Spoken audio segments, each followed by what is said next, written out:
Oman versus Zimbabwe T20I world കപ്പിലെ മത്സരം കഴിഞ്ഞ ദിവസം നടക്കുകയുണ്ടായി. പറഞ്ഞു വരുന്നത് ആ മത്സരത്തെക്കുറിച്ചല്ല, സിംബാബ്വെ ടീമിലെ ഒരു വെറ്ററൻ കളിക്കാരൻ്റെ വരവിനായിരുന്നു നമ്മൾ ആ കളിയിൽ സാക്ഷ്യം വഹിച്ചത്. മറ്റാരെയും കുറിച്ചല്ല പറയുന്നത്. ലോകത്തിൽ തന്നെ ഒരുപാട് പേർക്ക് എന്തോ പേഴ്സണലി അറ്റാച്ച്മെൻറ്റ് തോന്നിയിട്ടുള്ള എന്തോ ഇഷ്ടമുള്ള ഒരു കളിക്കാരൻ തന്നെയാണ് എല്ലാവർക്കും ബ്രണ്ടൻ ടൈലർ. അതെ, ബ്രണ്ടൻ ടൈലറിനെ കുറിച്ചാണ് ഇന്നത്തെ ഈ വീഡിയോ.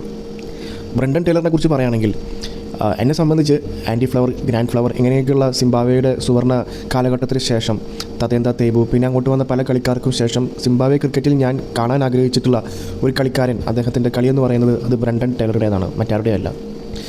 എടുത്തു പറയേണ്ട കാര്യം അദ്ദേഹത്തിൻ്റെ കളി മികവ് തന്നെയാണ്. പലപ്പോഴും സിംബാബ്വെയെ പല കളികളിലും വിജയങ്ങളിലേക്ക് നയിക്കാൻ അദ്ദേഹത്തിന് സാധിച്ചിട്ടുണ്ട്. അതിന് ഏറ്റവും വലിയൊരു ഉദാഹരണമായിരുന്നു കഴിഞ്ഞു പോയ ഒരു വേൾഡ് കപ്പിൽ ഓസ്ട്രേലിയക്കെതിരെ സിംബാബ്വെ നേടിയ ഐതിഹാസികമായ ഒരു വിജയം. ആ വിജയത്തിൽ അദ്ദേഹത്തിൻ്റെ പങ്ക് കളി കണ്ട എല്ലാവർക്കും അറിയാവുന്നതാണ്. അതൊരു അടിപൊളി ഇന്നിങ്സ് ആയിരുന്നു. അതുപോലെ മറ്റ് പല കളികളിലും സിംബാബ്വെ ടീമിനെ മുന്നിൽ നിന്ന് നയിക്കാൻ അദ്ദേഹത്തിന് സാധിച്ചിട്ടുണ്ട്. സോ അത്തരത്തിൽ നോക്കുമ്പോൾ അദ്ദേഹത്തിനെ കുറിച്ച് പറയുകയാണെങ്കിൽ അദ്ദേഹം ഏകദേശം അദ്ദേഹത്തിൻ്റേത് മാത്രമായിട്ട് എടുത്ത് പറയാവുന്ന ഒരു പ്രത്യേകതയാണ് ഇനാഗുറൽ T20 വേൾഡ് കപ്പും ഇപ്പോൾ നടന്നുകൊണ്ടിരിക്കുന്ന T20 വേൾഡ് കപ്പും കളിച്ചിട്ടുള്ള ഒരേ ഒരു പ്ലെയർ, ഇപ്പോൾ ഈ സമയത്തുള്ള ഒരേ ഒരു പ്ലെയർ എന്നൊരു പൊസിഷൻ അദ്ദേഹത്തിന് മാത്രം അവകാശപ്പെട്ടതാണ്.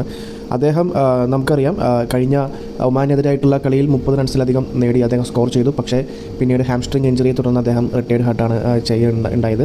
എന്തായാലും തുടർന്ന് വരുന്ന കളികളിലും ബ്രണ്ടൻ ടൈലർ എന്ന് പറയുന്ന കളിക്കാരനെ കളിക്കാൻ സാധിക്കട്ടെ എന്ന് ഞാൻ ആശംസിക്കുന്നു. അദ്ദേഹത്തിൻ്റെ കളി കാണുവാനും സിംബാബ്വെയുടെ ഒരു അട്ടിമറി വിജയങ്ങളിൽ അദ്ദേഹത്തിന് പങ്കാളിയാവാനും സാധിക്കട്ടെ എന്ന് ഞാൻ ആത്മാർത്ഥമായിട്ട് ആശംസിക്കുകയാണ്.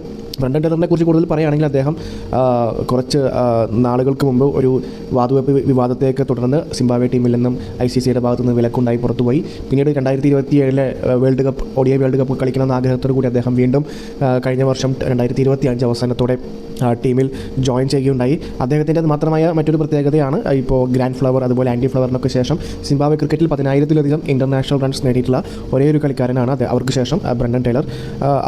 ശരിക്കും അതുല്യനായ ഒരു കളിക്കാരൻ തന്നെയാണ് അദ്ദേഹം. എന്തായാലും അദ്ദേഹത്തിൻ്റെ ഒരു കംബാക്കാണ് നമ്മളിപ്പോൾ കണ്ടത്. തുടർന്ന് വരുന്ന കളികളിൽ അദ്ദേഹത്തിന് ഈ കംബാക്ക് റോയലായി നടത്താൻ സാധിക്കട്ടെ. നമ്മൾ നോക്കേണ്ട കാര്യം, അദ്ദേഹത്തിൻ്റെ പ്രായം വിക്കിപീഡിയ വെച്ച് നോക്കുകയാണെങ്കിൽ ഏകദേശം ഇപ്പോൾ 40 വയസ്സിനോട് അടുത്താണ്. വേറെ ഒരു കളിക്കാരനും ഇപ്പോൾ എനിക്ക് തോന്നുന്നില്ല ഈ പ്രായത്തിൽ T20 വേൾഡ് കപ്പ് കളിക്കുന്നുണ്ടെന്നുള്ളത്. എന്തായാലും തുടർന്ന് വരുന്ന കളികളിൽ അദ്ദേഹത്തിന് മികച്ച കളി പുറത്തെടുക്കാൻ സാധിക്കട്ടെ. അദ്ദേഹത്തിൻ്റെ മാത്രമായിട്ടുള്ള ചില സ്പെഷ്യൽ അപ്പർ കട്ട്സും സ്കൂപ്പൊക്കെ നമുക്ക് എല്ലാവർക്കും അറിയാവുന്നതാണ്. അങ്ങനെയുള്ള കളികൾ ആസ്വദിക്കാനായി ഞാനും കാത്തിരിക്കുന്നു. Thanks for watching. മറ്റു വീഡിയോയുമായി വീണ്ടും കാണാം. Till then bye.